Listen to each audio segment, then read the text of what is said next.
I met Fletcher Matandika in 2005 at the New Wilmington Mission Conference in Pennsylvania. He and I actually worked together with a group of high school students. I was the counselor in charge, and he was a missionary in charge of the group or with the group. And during that week, he shared a lot of what Ministry of Hope was about and everything that they do in Malawi. I had heard about him previously several years back when the summer service team had gone to Malawi and served some of their time with Fletcher and Ministry of Hope. And later that year in 2005, Fletcher asked me to go with him to Malawi, and I did in 2006, went with Fletcher and got partnered up with Ministry of Hope in 2006 in Malawi. There are so many experiences with from the children in the villages, specifically in Matapila.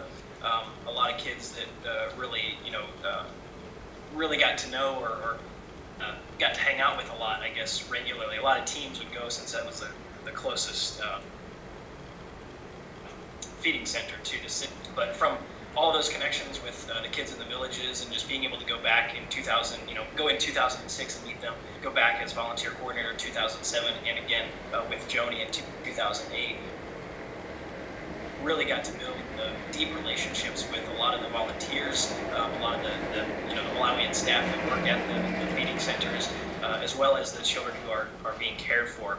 I'd have to say above all those would be working at the crisis nursery. While Joni and I were there in 2008, we were there for about 4 months. In the last month of our trip, we didn't have a lot of teams coming in to coordinate.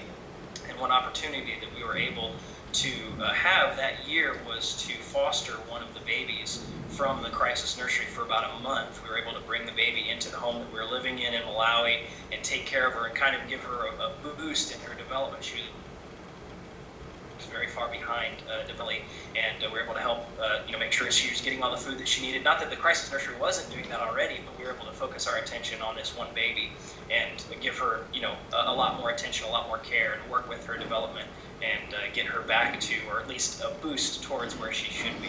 That would probably be one of the big memories, the fondest memories I have of our time. Don't get too attached to schedule, because it's not going to happen. Africa is amazing in that there's always time to stop and build relationships with somebody. But if you're constantly trying to be on the go and do this and do this and do this, it's very easy to miss those opportunities. And those people are so special, so sweet and hospitable and accommodating, and so willing to share their lives and their stories with you. So if you meet somebody interesting, forget you have a schedule that day. That's probably one thing that we take for granted and really think about in the United States. We are so scheduled that we tend to forget, and that's a big portion of it is the relationship, and time usually equals that relationship. For me, I would just say be prepared to be changed. Don't go in with any expectations of what you want to receive from the trip, because you will receive a lot. But just be willing to give of yourself and take those times to build those relationships. Be prepared to be frustrated, but it's good. It's good to be frustrated. Things won't go according to plan, and just be ready to be flexible with that. And that will make your trip so much better and so much more enjoyable if you're anticipating that things can and will go wrong. And it's not bad. It's not bad that they've gone wrong. It's just part of serving God. It's part of working in those settings that we're not accustomed to. It's just being willing to give up our schedules and our time frames for this.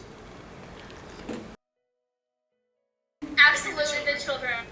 I see a lot of different faces, and kind of flash before my mind, mentally speaking, mental image. A lot of the children's faces, a lot of the volunteers' faces, and the babies, as well as the staff members. Just I just see smiling faces on all of those faces as they come into my mind. Yeah, I'm kind of the same. I see a lot of the children, a lot of staff that has worked for ministry, the nannies at the nurseries, some of the staff members that we developed really close relationships with while we were there, and just the overall picture of Malawi and their willingness to just be so open and so hospitable to share their lives and their joys and their struggles and everything, just the moment you meet them. There's no such thing as a stranger.